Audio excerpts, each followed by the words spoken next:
McDonald's. Ayan. Dito na po yung order kong McFlurry and my dark chocolate and my Sprite. Siyempre, ito po ng aking bunso.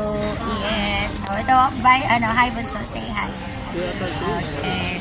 Tapos ito po yung pamangking ko. Ayan, nakikikain kami dito.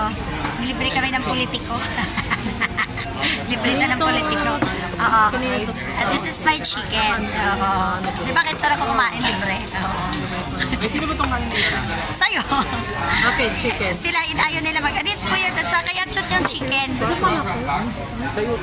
Oo. Chicken. Oo. Chicken isa, kaya chut. Sa kanya chicken eh. Yeah. Burger sa'yo ba? Ano ba lang pagkain ni Kuya? Sa'yo yan. Hindi sinamahan? Ha? Wala, anong order sa'yo, Kuya? Wala nga. Burger. Oh my God. Kawawa naman si Kuya. Wala siyang ano. Parang kulam yan. Ako, Tingnan niyo doon. try mo yan. Okay, mamaya. Ilabas natin